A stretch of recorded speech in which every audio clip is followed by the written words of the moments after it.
Hey guys, my name is Capitao, and welcome to another episode of Sunday Mailbox. This is a video series where you, the viewer, can submit your gaming-related questions, and then I will give my humble opinion on them. To get the formalities out of the way real quick, if you'd like to submit your own question that could be featured in an upcoming episode, you can do so by leaving a comment down below, or by sending me a Facebook or Twitter message. The first question that comes from Brandon, it is, how would you feel about an operator in Rainbow Six Siege that can place something down like Rook, but can give 3 operators an extra primary gadgets? That is a really interesting idea. This would essentially allow teams to go all in with certain strategies or really just try out tactics that simply were not possible before. You bring a mute and this new character that will essentially allow you to hopefully block out all drones and gathering information for the offensive team so that you can pull off maybe a sneaky tactic that would have been ruined by those drones getting onto the objective. If you want to try out a castle strat, but you knew for the longest time that only having 3 castle barricades wasn't enough coverage, well now you have 4. The one downside of this guy though is that he doesn't really bring any unique gadget for his team specifically. So yes, you are giving your teammates more of their own gadgets, but he himself is basically just an empty character.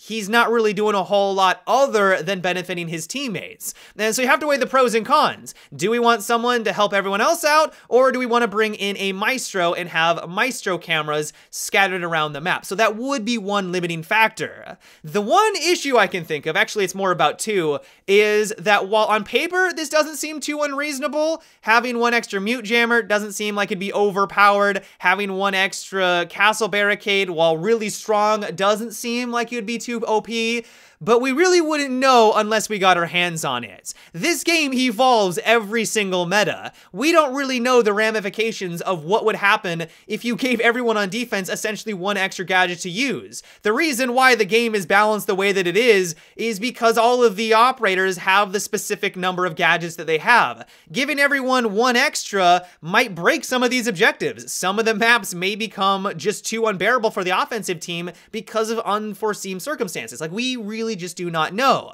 On top of that, I don't really know if we want to limit Ubisoft's game design and operator balance for future operators. Yes, right now it may not seem too unreasonable. I will admit 3 maestro cameras sounds OP. I will admit some of these might be too good even in their current states, but now imagine every future DLC operator needs to take this character into consideration. They may have a really cool idea for a new gadget, but then remember that this operator is in the game, and it might make that new operator overpowered. Having only 1 other gadget would be fine, but bringing it up to 2 would be unreasonable. And while you could make the argument that Ubisoft could just make restrictions on this, some operators are able to use this gadget and bring 1 more, and others aren't. And that would be one workaround, but it would be one thing they'd have to take into consideration.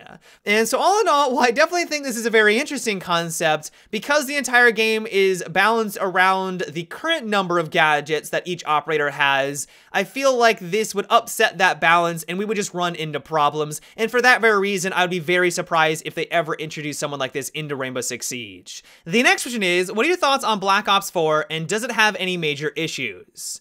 I have been having a surprising amount of fun with this new Call of Duty. I know that some people are disappointed that there wasn't a campaign, but for someone who just enjoys the multiplayer, there's a lot of content here. You can play the multiplayer for a couple of hours, jump on over with some friends and play Blackout. You get bored of that, you don't have to switch on over to another game. You basically have another game inside of it and you jump on over to Zombies. You can keep bouncing back and forth between these different modes and it really keeps it fresh for longer. All that said though, I think probably the biggest issue that this new Call of Duty is facing, and I don't think I'm alone with this critique, is the poor network performance. I think it's now come out that Call of Duty is running on 20 Hz servers, which is pretty abysmal in 2018.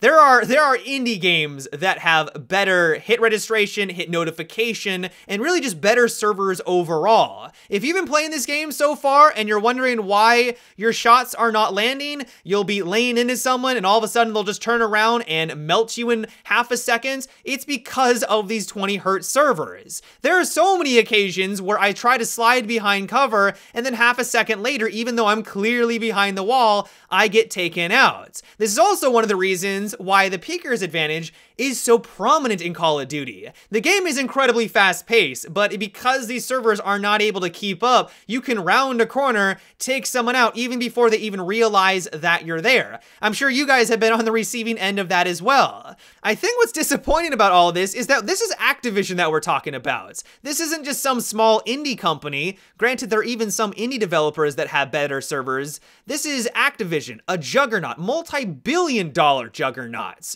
And so I just wish that they would make the investment. And that's probably what it comes down to, is that this would be an investment. 20 hertz servers, I imagine, don't cost as much as 60 hertz servers. If you want to make a comparison, one of the reasons why Battlefield 4 felt so amazing by its end is because DICE made the investment, they made the improvements to 60 hertz servers. It's also the reason why Battlefield 1 for the longest time had really great hit registration, was because they made that investment. I really wish the Call of Duty would take that step. And so all in all, while I'm still loving the game so far, this is my biggest issue with it right now. Hopefully, Treyarch is aware of this. People have been making a bit of a ruckus online in different forums, on Reddit, for example. I really hope that they're listening to the community, because especially if they want to compete with the likes of Fortnite and have this last, I do think this is something that they're going to need to improve and really focus on in the future. The next question comes from Mitchell in a vase. What do you think about a buff to Capitao to have an AoE area of effect lingering heal bolt? It would heal an operator for 2 points of health every half a second, and it would linger for 10 seconds. So I do agree that Capitao does need some improving, and it's even funny that you mentioned this because Ubisoft stated a long time ago that they were considering making Capitao the healer for the offensive team.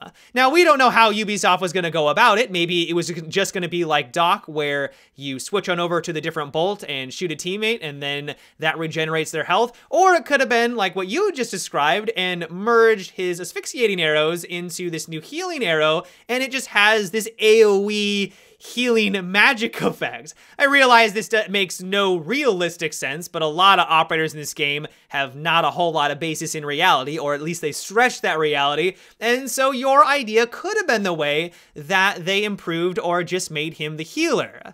Now, the one issue I have with this idea, though, is that while you are leaving your team very vulnerable while everyone's huddled around this healing arrow, if everyone's in one spot, that's going to leave you susceptible to anyone rounding the corner and just spraying you all down. A nitro cell, like there's a lot of ways that defense, if they knew and had the information that you guys were all trying to heal, that they could swoop on in and take advantage of it. That said though, this sounds like it could be incredibly powerful if used in the right circumstance. If everyone gets dropped down, everyone on your team is low on HP, which I realize isn't going to happen every single game, but you could all make the call out, hey, I'm gonna fire the healing effect right here, huddle around, and now everyone on your team is being healed. They could try to limit it in some capacity, but if you're able to heal everyone on your team, I know there are some restrictions, that sounds ridiculously strong. On top of all of the other utility that Capitao brings to the table with his other different bolts, I think this would just push him over the top and honestly make him one of the best supportive operators in the game. And so while I'm definitely in agreement that Capitao does need some improving, I don't know if this is the way to go about it, especially considering that Ubisoft already tried to experiment with having him be the healer. I just don't know if this would work for Rainbow Six Siege. The next question comes from Giovanni, and it is, what is your opinion about Clash's shield getting a health bar? You are not the only one that has made this suggestion. I realize a lot of people aren't really too much of a fan of Clash right now and want to see her nerfed in some capacity, and this is one suggestion a lot of people have made. The reason why I'm not really sold on this idea, though, is that I feel like it'd be very difficult for Ubisoft to find the sweet spot for how much health her shield should have. Either they go too far and it has too much HP because they do want it to be defensive, they still want her to be able to absorb all of these shots, but it just becomes a non-factor. There's so much HP that you're not able to actually get through it. This was the issue that Blackbeard had when he first came out. His shield had 800 HP, and people didn't even realize that it could break. No one knew that you could actually get to the ooey gooey center of his head because it just had so much health. That might be a problem here as well. On the other side of things, though, if they go too far, then it doesn't have enough HP to actually do the job that it's meant to, which is to gather information and slow down the progress of the offense. offensive team. I feel like it'd be really difficult for them to hit that spot where she's still able to do her job, but it's not just a huge number where it doesn't even mean anything because people aren't going to be able to break through it regardless of how many rounds they put into it. And so at least for me personally, I like what they were doing to nerf her on the TTS, or the technical test servers. They're limiting the speed at which you're able to switch from your shield on over to your secondary. They're trying to make her a little less effective at actually taking out other operators so that she does have to focus on her job, which is to try to slow down and gather information on the offensive team. But yeah, guys, that is about it for today's episode of Sunday Mailbox. I hope you enjoyed. Let me know what you thought about what we discussed in today's video. Are you enjoying the new CoD? Do you think that Capitao does deserve to have some sort of healing ability? Let me know down below in the comments. As always, if you'd like to submit your own question for an upcoming episode, you could also leave a comment or by sending me a Facebook or Twitter message. But until tomorrow, guys, have a good one and take it easy.